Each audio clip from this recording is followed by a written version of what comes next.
오늘의 주요 소식입니다. 의정부시청 개청 이래 처음으로 기자실이 폐쇄됐습니다. 시는 일부 지역 기자들의 갑질을 더 이상 좌시하지 않겠다고 입장을 밝혔습니다. 의정부시가 지난달 밀락지구 주민들의 교통 불편을 최소화하겠다며 버스 개편을 시행했는데 개편 후 더 불편해졌다는 목소리가 나오고 있습니다. 주 52시간제 도입에 따라 경기도 버스업체 노조가 임금 조정 문제 등을 놓고 파업 찬반 투표를 진행했습니다. 9일 오전 9시 기준 96%의 찬성률을 보였습니다. 차량을 구입해 되파는 수법으로 작업대출 사기를 벌이고 의정부와 양주 일대에서 성매매 업소를 운영한 조직폭력배 등 17명이 검거됐습니다.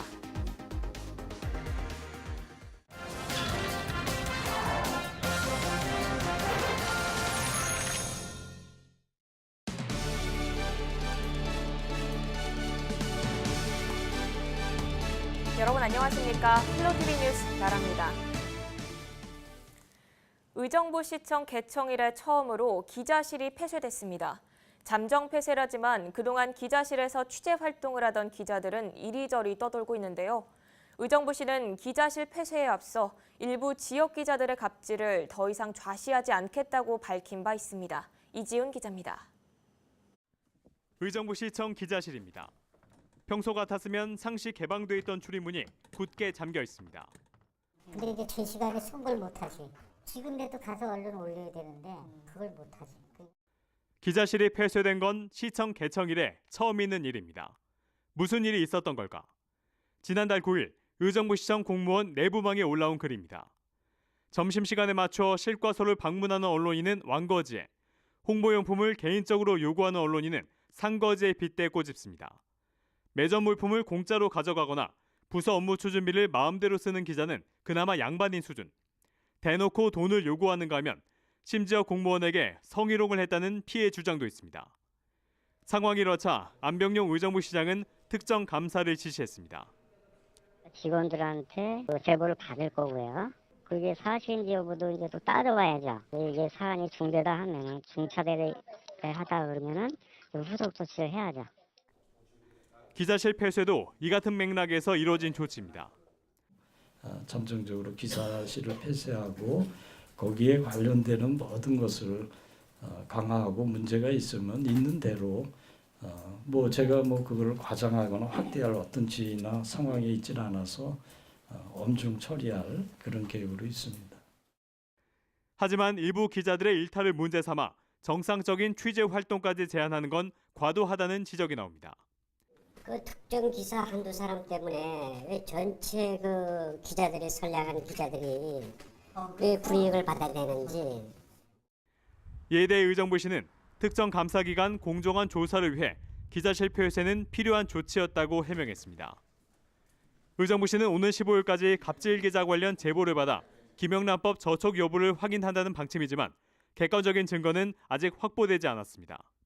금품 등을 받은 사람과 준 사람 쌍방을 처벌하는 김영란법의 특성상 공무원이 자신의 신분을 노출하면서까지 기자의 비위 사실을 제보할지는 두고 볼 일입니다. 힐로티비 뉴스 이지훈입니다. 의정부시가 밀락지구 교통 문제를 해결하기 위해 지난달 버스 개편을 시행했습니다. 개편한 지 한 달 정도 지났는데요. 교통이 더 열악해졌다는 불만의 목소리가 터져나오고 있습니다. 김초롱 기자가 보도합니다.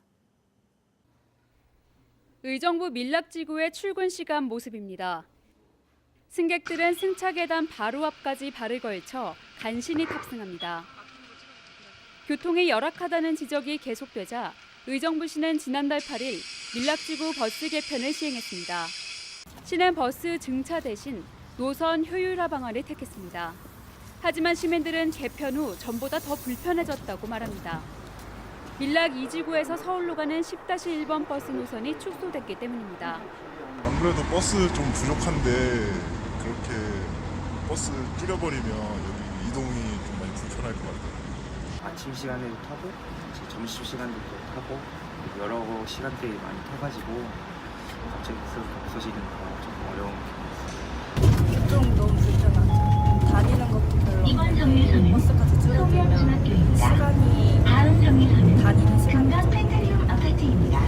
이렇게 배차 간격이 그것도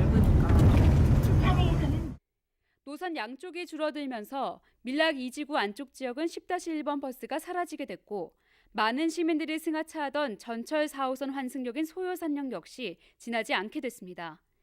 개편 후 시청 게시판에는 3일에 한 번꼴로 민원이 제기됐습니다. 주민들은 타고 다니던 버스가 없어졌다며 당혹스러움을 감추지 못합니다. 의정부시는 교통카드 내역 등 시민들의 버스 이용 정보를 토대로 개편했다고 답했습니다.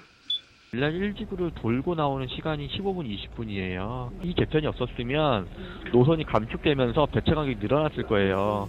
그렇게 되면 오히려 불편사항이 더 가중됐을 거예요. 아침 시간에 어쨌든 그냥 빨리 도봉산역까지라도 가서 최대한 환승을 하시는 게 저희는 편리했다고 판단을 한 거고요. 버스 운수 종사자 근무 일수가 단축되는 상황에서 노선 이용이 많은 곳을 우선순위에 둔 겁니다. 전철이 다니지 않아 버스가 유일한 대중교통수단인 밀락지구.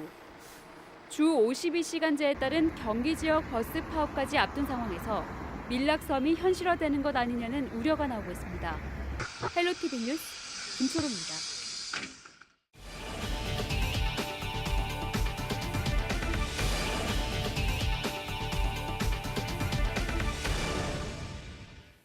요즘 야외 활동할 때 잔디밭이나 풀숲은 각별히 주의하셔야겠습니다. 진드기에 물려 바이러스에 감염된 환자가 발생하고 있는데요.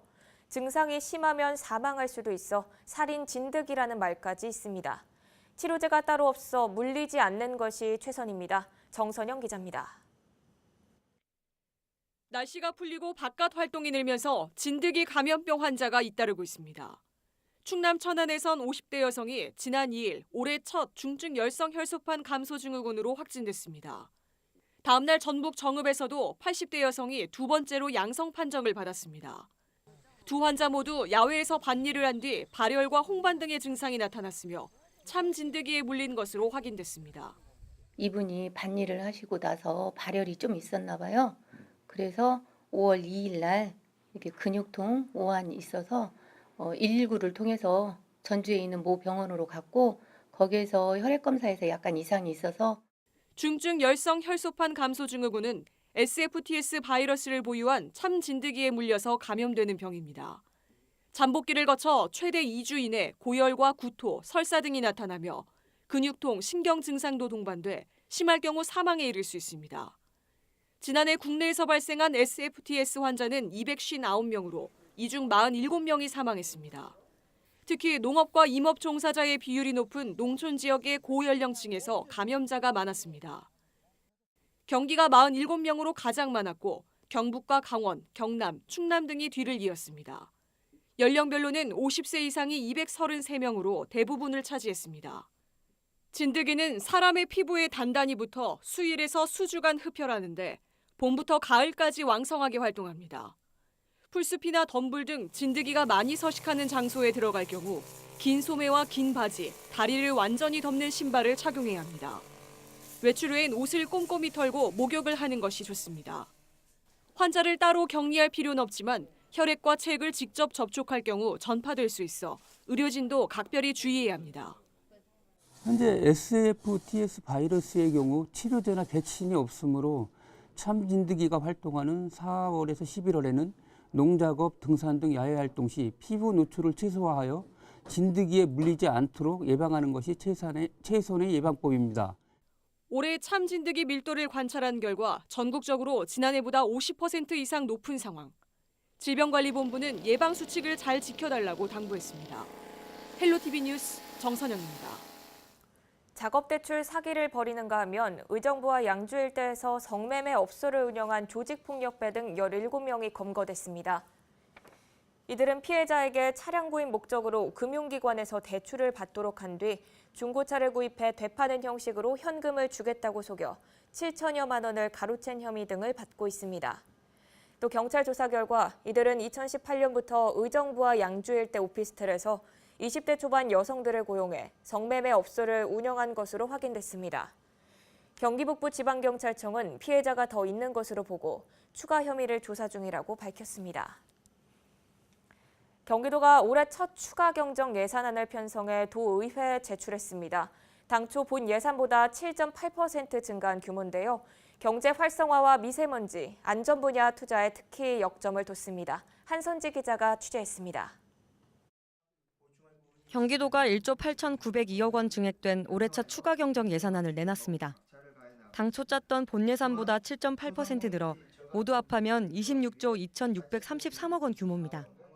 경제와 미세먼지, 안전, 복지 등 5개 사업에 집중 투자됩니다. 이번 예산안에선 골목 상권 활성화와 미세먼지 등 도민 안전과 관련된 사업에 힘을 줬습니다. 정부 추경 기조에 발맞추어 민생 경제 지원 및 경제 활성화, 또한 미세먼지 저감 등 도민의 안전과 건강권 확보를 위해 2019년 제1회 추가 경정 예산안을 편성하여 오늘 의회에 제출하고자 합니다. 분야별로 살펴보면 먼저 경제 쪽엔 878억 원이 편성됐습니다. 시장과 소상공인의 경영 환경을 돕는 정책이 줄을 잃었고 신기술 도입을 위한 규제 샌드박스 지원과 청년 일자리를 위한 청년 면접 수당도 설계했습니다. 갈수록 심해지는 미세먼지를 줄이기 위한 예산은 특히 비중을 뒀습니다. 친환경 자동차와 수소 전기차 보급, 미세먼지 제거 살수차 지원 등 미세먼지 관련 사업에만 405억 원이 배정됐습니다. 숲속 공장 조성 활성화 지원 등 특색 있는 미세먼지 저감 대책을 추진하여 깨끗한 경기도 환경을 만들어 나가도록 하겠습니다. 소방관서 신설과 취약계층을 위한 화재 감지기 보급 등 612억 원의 안전 예산도 포함됐습니다. 이 밖에 행복주택과 아동수당, 장애인 활동급여 지원 등 정부 사업을 포함한 복지 서비스 분야에 3,371억 원, 재정 안정화 기금 설정에 636억 원이 반영됐습니다. 이번 추경안은 오는 14일 열리는 경기도의회 제335회 임시회에서 심의를 거쳐 확정될 예정입니다. 경기주TV 한선지입니다. 주 52시간제 도입에 따라 경기도 버스업체 노조가 임금 조정 문제 등을 놓고 파업 찬반 투표를 진행했습니다. 지난 8일부터 진행된 투표는 9일 오전 9시 중간 집계에서 96%의 찬성률을 보이면서 경기도 버스 파업이 확정될 것으로 예상됩니다. 투표 결과 파업이 결정될 경우 노조는 경기지방노동위원회와 최종 조정 과정을 거친 후 오는 15일부터 파업을 시작하게 됩니다. 경기도가 건설 현장 화재 예방을 위한 안전 감찰을 진행합니다. 도는 오는 5월 31일부터 12월까지 도내 31개 시군 건설 공사장을 대상으로 용접 작업 안전관리 이행에 대한 불시 감찰을 실시합니다. 감찰 내용으로는 화기 작업 인근 가연성 물품 관리와 소화기구 배치 등이 있습니다. 경기도에 따르면 최근 5년간 발생한 화재 중 37%는 용접 작업 시 부주의가 원인인 것으로 밝혀졌습니다.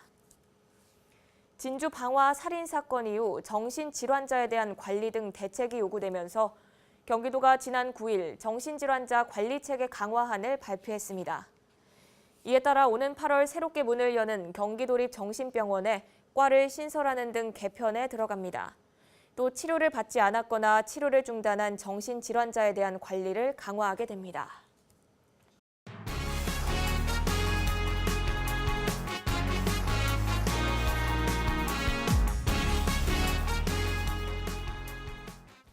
얼마 전 도내 한 병원에서 신생아를 떨어뜨려 숨지게 하고도 은폐한 의료진이 구속되면서 시민들의 공분을 샀습니다.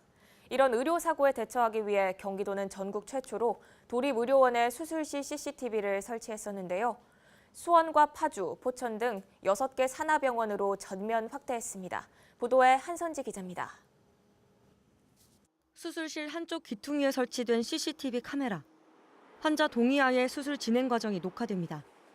환자의 알 권리와 의료 사고 등에 대비해 경기도가 작년 10월 전국에서 처음으로 도립안성병원에 시범 도입했습니다. 초기엔 촬영 동의가 절반 수준이었지만 최근 한 대형 병원의 신생아 낙상 사고 은폐 사실이 드러나면서 동의율이 84%까지 급증했습니다. 환자가 좀 마음을 안심할 수 있고 그런 거에 대한 방지를 어느 정도는 할 수 있지 않을까 이렇게 생각을 해요. 경기도가 수원과 파주, 포천 등 나머지 도립병원 5곳에도 수술실 CCTV를 추가로 설치했습니다. 촬영 영상은 의료사고 등 문제가 있을 때 한해서 공개하고 한 달 정도 보관 뒤 삭제됩니다. 대리 수술이라든가 수술실 내에서의 폭행, 성희롱 이런 그 불미스러운 일들은 아마 사라질 것으로 기대하고 있습니다. 도는 공공병원을 중심으로 수술실 CCTV를 의무화하고 민간으로 확대하는 내용의 의료법 개정안을 보건복지부에 제출했습니다. 소극적인 의료 행위나 개인정보 유출 등의 우려에도 불구하고 이에 대한 시민 공감대는 점차 커질 것으로 예상했습니다.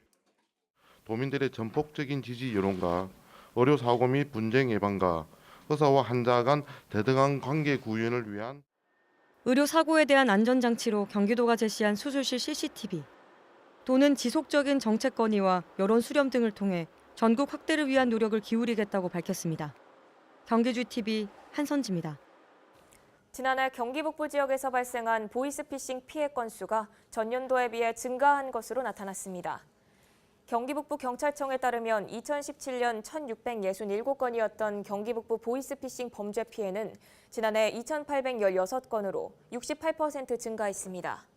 이에 따라 피해액도 2배 이상 늘었고 보이스피싱으로 검거된 피의자 역시 증가했습니다.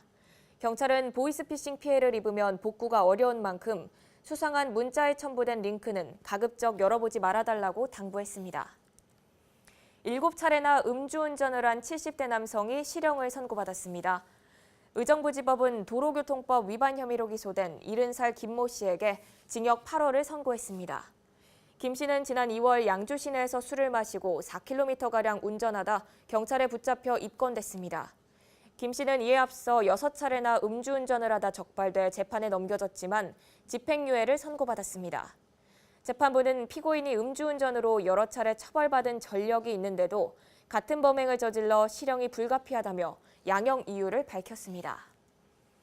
앞으로 경기도청 청사내에서 일회용 컵이나 일회용 용기, 비닐봉지, 플라스틱 빨대 등 4대 일회용품 사용이 제한됩니다. 경기도는 오는 2021년까지 공공부문 폐기물 발생량 30% 감축을 목표로 이 같은 정책을 시행한다고 8일 밝혔습니다. 이와 함께 도는 대규모 점포나 슈퍼마켓 등에서 일회용품 사용에 대한 단속을 강화할 방침입니다. 양주시는 오는 6월 30일까지 마약류 투약자 특별 자수기간이 운영된다고 8일 밝혔습니다. 대상자는 마약과 향정신성 의약품, 대마 등의 마약류를 상습적으로 투약한 자와 이를 제공한 자입니다.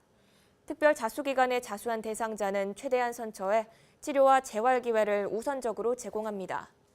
양주시 보건소 관계자는 이번 특별 자수기간이 마약으로부터 벗어나 행복한 삶을 살아가는 기회가 되길 바란다고 말했습니다. 의정부시 보건소는 모든 출산 가정에 경기도 산후조리비를 지원합니다. 산후조리비는 출생아 1인당 50만 원씩 의정부 지역화폐인 의정부 사랑카드로 발급 지원하며 지원 대상은 2019년 1월 1일 이후에 출생아부터입니다. 신생아 출생일을 기준으로 부 또는 모가 1년 전부터 현재까지 경기도에 주민등록을 둔 출산 가정이면 누구나 소득에 상관없이 신청할 수 있습니다. 포천시는 포천-서울 제방도로 개설 사업에 따른 잔여 지방채 20억 원을 전액 상환했습니다. 시는 2010년부터 2017년까지 포천-서울 제방도로 개설 사업 200억 원과 수해 복구공사 100억 원 등 총 493억 원의 지방채를 발행했으나 선심성, 일회성 사업의 예산 편성을 억제하고 유사 중복 사업을 확인해 정리한 결과 잔여 지방채를 상환했다고 밝혔습니다. 박윤구 포천시장은 매년 지방채 상환에 들어간 비용 등 절감된 재원은 포천의 기초재원으로 적극 활용해 시민 모두가 만족하는 행정을 펼쳐나가겠다고 말했습니다. 네, 이어서 날씨 정보입니다. 수일째 비 소식 없이 맑은 날씨가 이어지면서 건조한 날씨가 계속되고 있습니다. 금요일은 낮 최고 기온이 27도까지 오르며 구름 많은 날씨를 보이겠는데요. 다만 미세먼지 농도는 나쁨 수준으로 예상돼 외출하실 때는 마스크를 착용하셔야겠습니다. 다음은 경기 북부 주간 날씨입니다. 주말 최고 기온은 28도로 다소 덥게 느껴질 수도 있습니다. 다음 주 내내 비 소식 없이 건조하고 맑은 날씨가 이어지겠습니다.